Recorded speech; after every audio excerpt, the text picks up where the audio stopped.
പാർന്നൊരു കാടിന്റെ ആഴത്തിൽ പക്ഷികൾ പാടുകയും നദികൾ മിന്നിത്തിളങ്ങുകയും ചെയ്യുന്ന ഒരു സുന്ദരമായ ദിവസമായിരുന്നു അത്. അന്ന് കാടിലെ എല്ലാ മൃഗങ്ങളും പുതുവത്സരം ആഘോഷിക്കാൻ തയ്യാറെടുക്കുകയായിരുന്നു. ചെറിയ കുരങ്ങൻ മൈലോ മരത്തിൽ നിന്ന് മരത്തിലേക്ക് ചാടി വിളിച്ചു, happy new year, happy new year. എന്നാൽ എല്ലാവരും സന്തോഷത്തിലായിരുന്നില്ല. മന്ദഗതിയിൽ നടന്നുവന്ന താര ആമ ദുഃഖത്തോടെ പറഞ്ഞു, കാട് വളരെ അശുദ്ധമായി മാറിയിരിക്കുന്നു.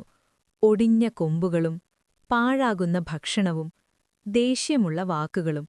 ഈ പുതുവത്സരം എല്ലാം നല്ലതാക്കുമായിരുന്നുവെങ്കിൽ അപ്പോൾ തന്നെ കാടിലെ ഏറ്റവും ജ്ഞാനിയായ റാണിയാന വർഷത്തിൽ ഒരിക്കൽ മാത്രം മുഴങ്ങുന്ന പുതുവത്സരമണി മുഴക്കി. ടിങ് ടിങ്. എല്ലാ മൃഗങ്ങളും കേൾക്കൂ, റാണിയാന പറഞ്ഞു. ഈ പുതുവത്സരത്തിൽ നമുക്ക് ആഗ്രഹങ്ങൾ മാത്രം വേണ്ട, നമുക്ക് വാഗ്ദാനങ്ങൾ ചെയ്യാം. എല്ലാ മൃഗങ്ങളും വലിയ ആൽമരത്തിനടിയിൽ കൂടി. ലിയോ സിംഹം പറഞ്ഞു, ഞാനിനി മൃദുവായി സംസാരിക്കും, ആരെയും ഭയപ്പെടുത്തില്ല. പിക്കു തത്ത പറഞ്ഞു, ഞാൻ സ്നേഹമുള്ള വാക്കുകൾ മാത്രമേ പറയൂ. മൈലോ കുരങ്ങൻ പുഞ്ചിരിച്ചു പറഞ്ഞു, ഞാൻ ഭക്ഷണം കളയില്ല, കാട് വൃത്തിയാക്കാൻ സഹായിക്കും. എല്ലാവരും ചേർന്ന് നദി വൃത്തിയാക്കി, പുതിയ മരങ്ങൾ നട്ടു, പരസ്പരം സഹായിച്ചു.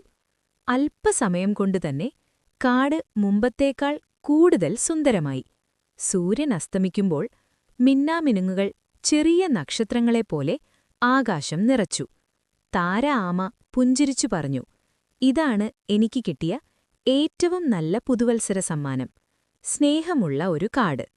റാണിയാന പറഞ്ഞു, ഹൃദയങ്ങൾ നല്ലതാകുമ്പോഴാണ് ഒരു പുതുവത്സരം സുന്ദരമാകുന്നത്. അന്നുമുതൽ കാട് എല്ലാ പുതുവത്സരവും സ്നേഹത്തോടെയും കരുണയോടെയും സൗഹൃദത്തോടെയും ആഘോഷിച്ചു.